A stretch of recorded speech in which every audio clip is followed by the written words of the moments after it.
Section 1. You will hear two people organizing a going-away party for a mutual friend. First, you have some time to look at questions 1 to 4.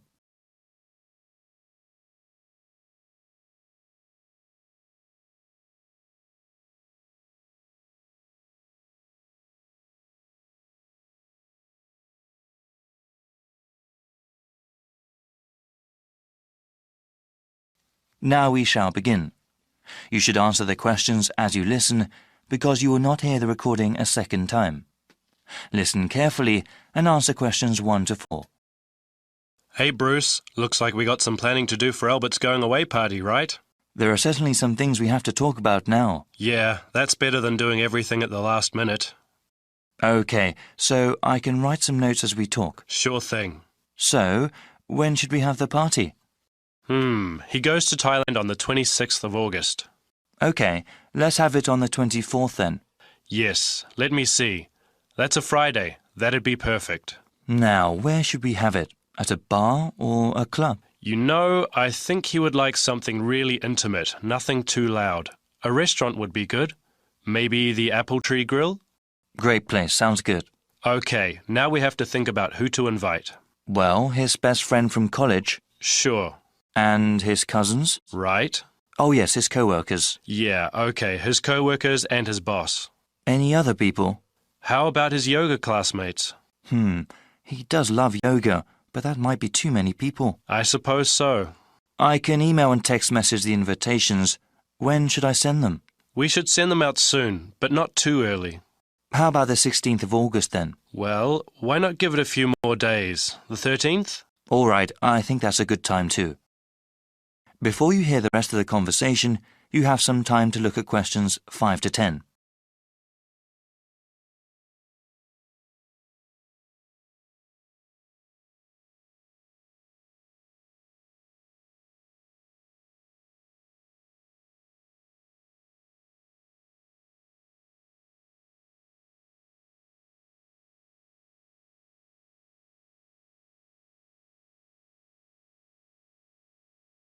Now listen and answer questions 5 to 10.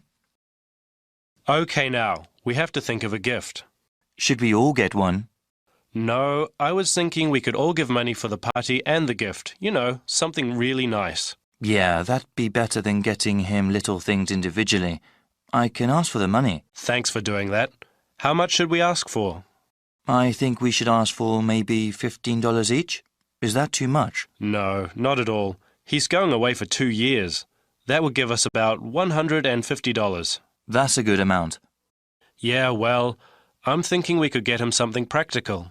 Yes, especially since he's going abroad. Something he could use, something that's also portable. We could get him an article of clothing, perhaps, or maybe even a pair of shoes. Shoes are nice, but they might wear out easily, especially where he's going. Maybe a book light? A what? Yeah, he loves to read and a book light would be very convenient when he travels. Okay, that's one good gift idea. Did you write that down? Yep. Now, we need to think about reservations at the restaurant. Well, we should get their big banquet room, yeah? Yes, definitely.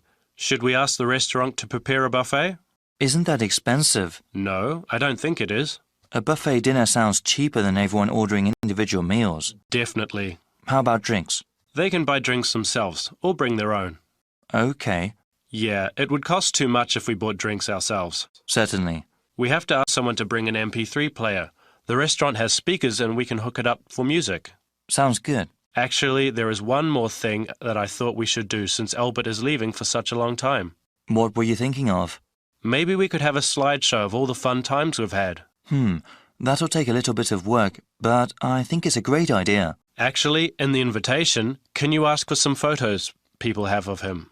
Yeah, definitely. I can scan them or people can send me digital photos they have. All right. I'll tell them when I send out the invitations. Then I can make a little presentation. I can't wait to see his reaction. Yeah, especially that one picture where... That is the end of section 1. You now have half a minute to check your answers.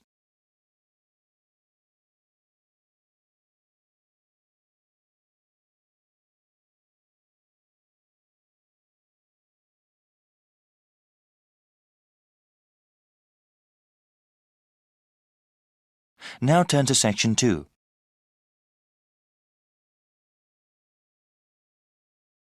Section 2. You'll hear a webcast on the Freeman Travel Services website. First, you have some time to look at questions 11 to 16.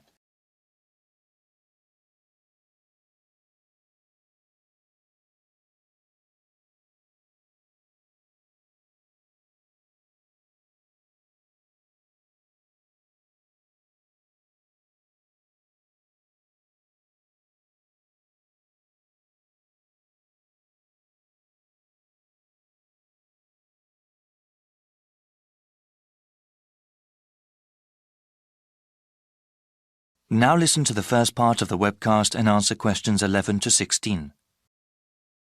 Welcome to the Freeman Travel Services website. We appreciate your visit. Please listen to this introductory webcast for general information. You can click another link at any time. For webcasts in other languages like Spanish or German, please click on the links above the media player. From this website, you can access audio information on our latest travel offers. If you have already made a reservation with us previously and would like to check on its status, please click on the reservations link in the upper right-hand corner of the page. We also have information regarding our new line of Extreme Tour packages. Thank you for choosing Freeman Travel Services as your guide. This webcast will explain our recently developed line of Extreme Tour packages. These special vacations were made for those with adventure in mind. We have already gotten awards from a highly regarded travel agency association for these tours. Here at Freeman, we want to help you create memories that last a lifetime. These are not your everyday ordinary tour packages. On these excursions, you will have the chance to challenge yourself and grow as a person. How many other travel agencies can claim to help you do that? We currently offer extreme tours on 3 different continents.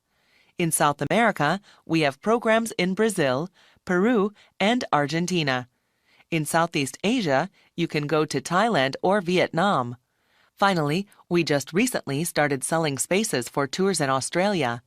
We also plan to offer more locations around the world in the coming year. Please check this website for future updates. There are highly trained people guiding you on every one of our tours. For those independent travelers, don't worry, there are plenty of opportunities available to explore on your own.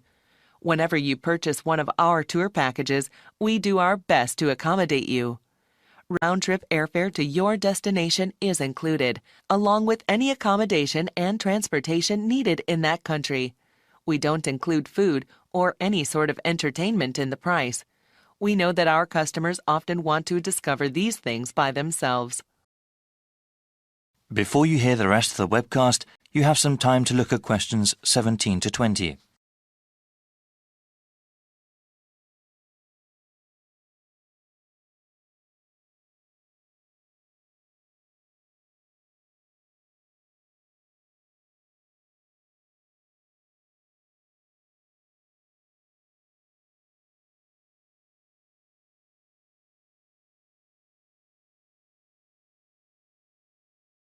Now listen and answer questions 17 to 20. Following is a brief summary of some of the tours that we offer. Peru is home to an ancient civilization. The Andes Mountains provide stunning views to enjoy when you go hiking and camping on our 5-day tour package. There will also be an opportunity to see ancient ruins and also to go whitewater rafting. The people in Peru are very friendly, and you will not forget their generosity and warm hearts. Another extreme tour package we have is in Thailand. They have a very unique culture there, and even our 7-day vacation there might not be enough to see everything. The tour includes an overnight stay on a riverboat, parasailing, and a visit to one of Thailand's biggest cities, Chiang Mai. We also have an excursion to an elephant ranch that you do not want to miss. Finally, we have something really special for you in our newest vacation package in Australia. We have over 2 weeks of activities, that is 14 days, which take you from the Gold Coast to the Outback and to some of the continent's most exciting places. Go on this tour if you want to scuba dive with thousands of tropical fish at the Great Barrier Reef. See the awesome beauty of Australia's deserts and party in some of the best clubs and bars in the country. Thank you for considering Freeman Tours. I invite you to look at the comment board on this website. There you can read the testimonials of all the people who have gone on our tours. That is the end of section 2. You now have half a minute to check your answers.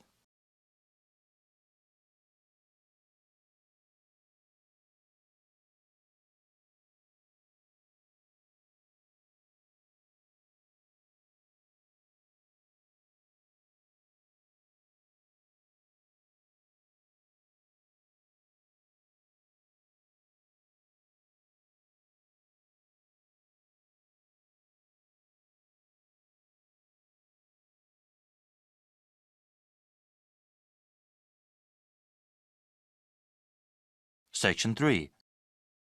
You will hear a conversation between two student teachers talking about art projects. First, you have some time to look at questions 21 to 26.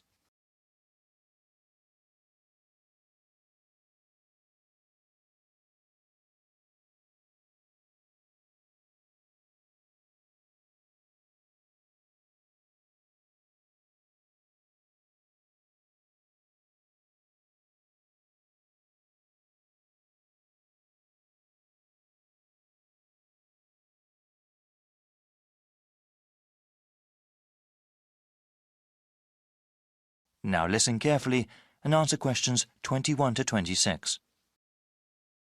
Hey, Janice. Hey, Jimmy, what's up? Not much. I'm kind of worried about these lessons we have to plan. I've not worked much with children before.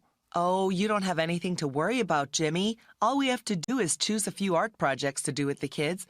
Then we have to get the materials for them and do the projects by the end of the month. Okay, that doesn't sound too bad then. Maybe we could get some ideas from online websites.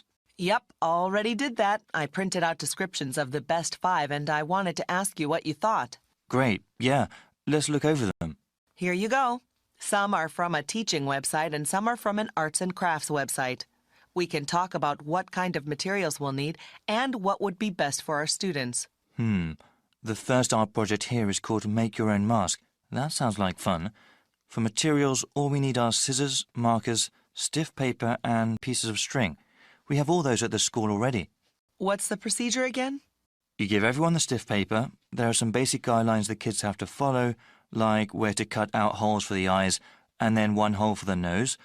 The kids then colour in the mask any way they want, or we can ask them to create masks with a theme, like animals or something.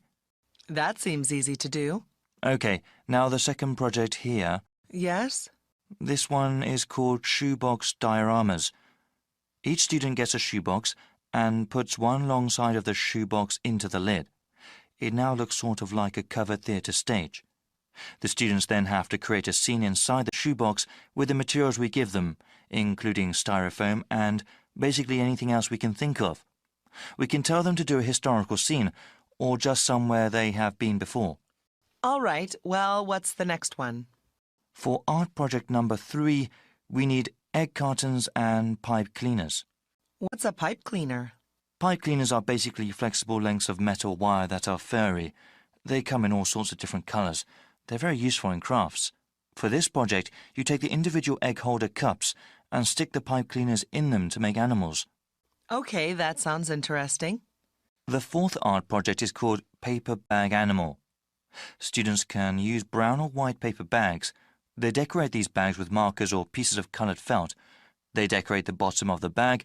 When the children put their hands in the bag and hold the bag upright, it becomes a sort of puppet.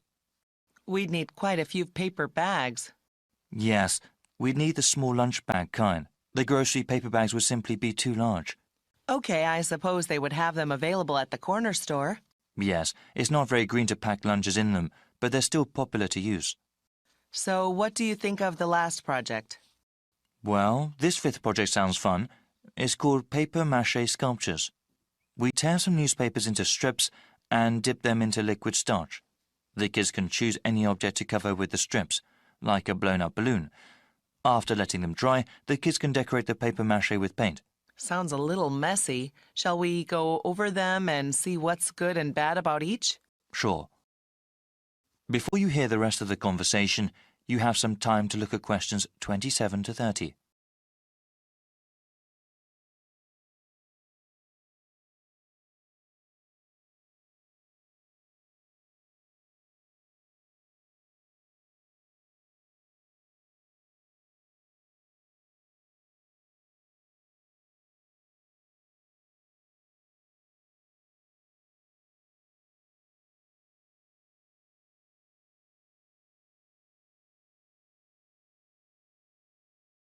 Now listen and answer questions 27 to 30. So, yeah, number 1 sounds really easy to do, and you mentioned that we already have all the materials, right? Yes, but I think I wanted to do something a bit more hands-on and creative. I mean, I suppose they can wear their masks and play around, but the project is just basically drawing on paper. It might be too easy. I suppose so. What do you think about number 2? Well, it certainly is more creative, but do you think that is too hard? I mean, they would have to create whole scenes out of a lot of different kinds of materials. Well, I think that the kids could do it. We would have to give them a little more guidance, but you're right, it might be too difficult for them. How about number 3? I did this one as a child. Yes, I tried to make egg carton creatures as well. It was quite fun, as I recall. Do you think we could get the supplies? I suppose, though unfortunately the craft store in town is closed. It might be hard. I see. Well, then, we'd have to find another way to get them if we do this project. Okay, well, what do you think of the 4th art project? Well, when I first looked at it, I thought it might be good, but you know what? Yes, what is it?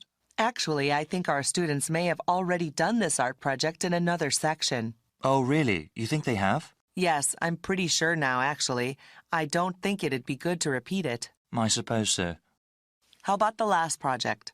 I really like the concept, but it seems really messy. I mean, we have to dip the newspaper strips by hand into the starch, then wrap it around something, and finally paint the object after it dries. It sounds really fun, but there will definitely be a lot of cleanup. Well, that's too bad then. I guess I can go online and do some more research. You know, I'll help with that too.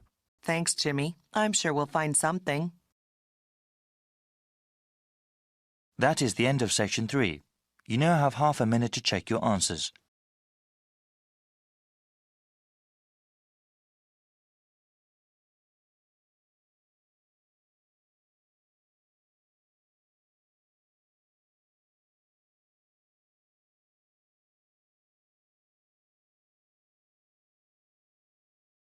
Section 4. You'll hear a lecturer talking about the reintroduction of grey wolves into the wild. First, you have some time to look at questions 31 to 40.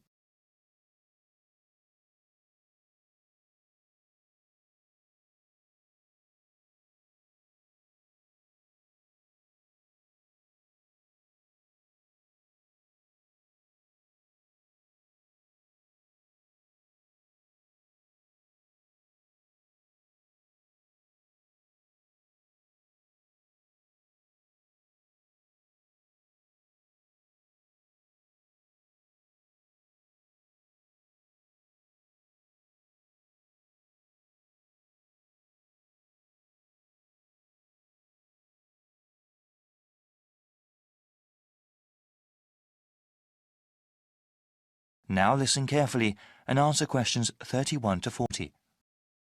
I am going to talk about one of my favorite animals today, the grey wolf. Similar to other top-level predators, like the shark, wolves sometimes have a bad reputation. It is true, they do sometimes attack herds of livestock that people depend on. In nature, however, grey wolves are a critical part of the ecosystem. Wolves are larger than the average dog. They also have a keener sense of smell since they are not a domesticated species and still live and hunt in the wild. They hunt in small packs and actually have a sophisticated social system. Scientists have observed that wolf packs are well defined by hierarchies. There is one hierarchy for male wolves and one for female wolves. At the top of each is an alpha male and an alpha female. They are not leaders of the pack according to the human definition, but they seem to have special privileges compared to the other wolves. This privilege has to do more with reproducing rather than having more food. Any pair of wolves in a pack may breed, but it is usually the alpha pair's wolf pups that are the most successful. Other pairs may not be able to raise their offspring to maturity, especially when there are limited resources. The alpha status among wolves is not permanent. Wolves are free to challenge the alpha male. These challenges are not necessarily physical fights, but are mostly ritual confrontations that involve bluffing and posturing. There is always the potential for violence, though, and sometimes the jockeying for the alpha status is fatal for one of the participants.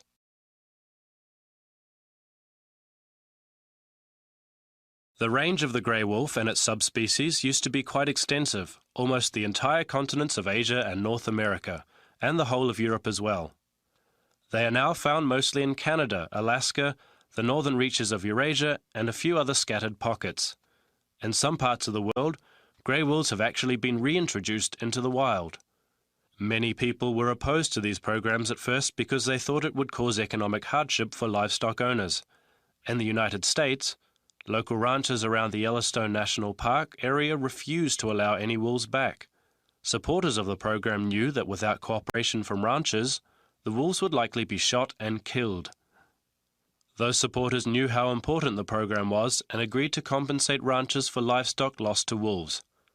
This important compromise paved the way for the reintroduction of wolves to Yellowstone in 1995, where they hadn't been seen for over 70 years. The reintroduction has been a great success.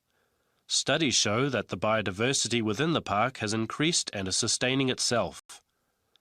After the last grey wolves in the park were killed in 1926, the population of elk and deer soared, decreasing the number of plants available to beaver and moose. The beaver eventually became extinct there. The population of other predator species, like the coyote, exploded. This, in turn, caused rodent populations to crash. This crash led to a decline in bird species like hawks and eagles. These negative trends have all reversed since the wolves came back. As a result, Yellowstone National Park is a better, healthier place. The local economy also benefits because people are not only interested in seeing more biodiversity at the park, but also the wolves themselves. This brings in tens of millions of more dollars annually to local lodgings, restaurants, and stores. That is the end of section 4. You now have half a minute to check your answers.